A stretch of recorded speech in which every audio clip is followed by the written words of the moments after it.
Երկրագնդի առավել տեկտոնային գոտիներից մեկը համարվում է հայկական լեռնաշխարհը։ Երկրաշարժ հաճախ կրկնվել է Երզնկայի բասենի, Էրզրումի, Մշո, Արարատյան, Շիրակի դաշտերի տարածքներում։ Կործանիչ երկրաշարժեր տեղի են ունեցել նաև 18-ից 20-րդ դարերի ընթացքում։ Էրզրումի և Բասենի դաշտերում կործանվել է 3000 և վնասվել 1200 տուն, իսկ 1924 թվականին ավերվել 60 գյուղ։ Կովկասյան տարածաշրջանի թերևս ամենակործանիչ ու ավերիչ երկրաշարժը 1988 թվականի դեկտեմբերի 7-ի աղետն էր, որը մինչ օրս սեյսմաբանները դեռ ուսումնասիրում են։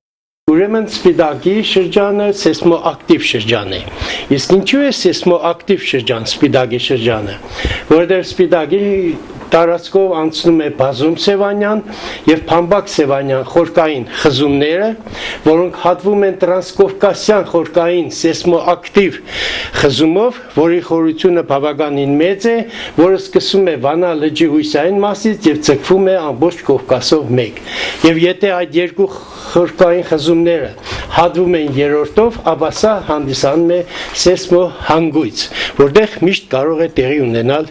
երկրաշարժ։ Երկրահանգաբանական գիտությունների դոկտոր պրոֆեսոր Ալեքսանդր Բաղրամյանը մասնագիտորեն մանրամասնում է. երկրաշարժ երևույթը որպես այդպիսին միանգամից չի լինում։ Կոնկրետ Սպիտակի երկրաշարժը աստիճանաբար է տեղի ունեցել, եւ այդ ընթացքում փոխվել է թե մագնիսական դաշտը, թե երկայնական լայնական ալիքները։ Երկրաշարժը կարելի է կանխագուշակել որոշ գործոնների միջոցով։ Որպեսզի երկրաշարժը կանխագուշակել բոլոր սեյսմոակտիվ հանգույցներում, իսկ այդ հանգույցները մեզ արդեն հայտնի է, պետք է տեղադրեն տարբեր 10-ից 15 տարբեր դաշտեր չափող սարքեր, որոնց օգնությամբ հնարավոր է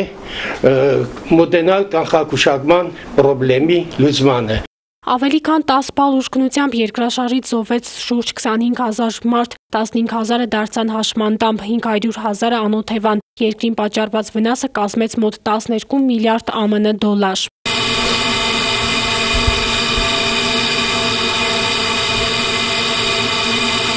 Հենց այս սարքերն ազդարարեցին 88-ի կործանիչ երկրաշարժը։ Այդ տարիներից մինչ օրս դրանք չեն նորացվել, բայց դեռ շարունակում են արձանագրել երկրաշարժերն ու հետցնցումները։ Տեղի ունեցավ երկրաշարժ 88 թվականին ու սարքերը շարքից դուրս եկան մեր տարածքում, Գյումրիում եւ Ստեփանավանում։ Բայց շատ արագ վերականգնելուց հետո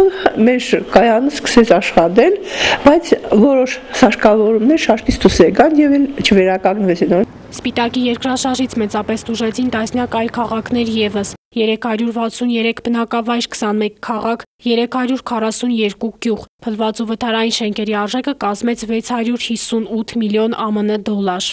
Մի օր առաջ տեղի ունեցավ երկու ցնցում այդ տարածքում։ Մակրոպանը հավաքվեց էքսպեդիցիան, որպեսզի գնար այդ էպիկենտրոնային գոտի, բայց քանի օր ուշ էր արդեն, ուրեմն թողեցին առավոտվա այդ ուսումնասիրությունները կատարելու։ Դե արդեն պատրաստ կանգնած էր էքսպեդիցիան, որ պիտի արդեն տեղաշարժվին, գնային էպիկենտրոնային գոտի, ինչպես գիտեք 12-ին 20 պակաս տեղի ունեցավ հիմնական Սպիտակի այդ ավերիչ երկրաշարժը։ 23 տարի առաջ այսօրը նախկին Նալբանդ այժմ Շիրակամուտ գյուղից ակնթարթների ընթացքում ցնցումային մեծ ալիք սկսվեց ու կայծակնային արագությամբ հասավ Գյումրի։ Վայրկյանների ընթացքում ավերակների վերածելով քաղաքը ու ծնկի բերելով մի ամբողջ ժողովրդի, անդառնալի կորուստներ, խեղանդամ դարձած մարտիկ ու խորտակված ճակատագրեր։ 1988 թվականի ավերիչ երկրաշարժից շատ ժամանակ է անցել, սակայն ականատեսների սրտերում հիշողությունները դեռ վառ են մնացել, բայց եւ այնպես ողբերգություն ապրած ժողովուրդը կարողացավ մեջ կշտկել ու քայլել առաջ։ Կիմա Յաշատյան, Խաչատուր Գևորգյան, Ազդարար։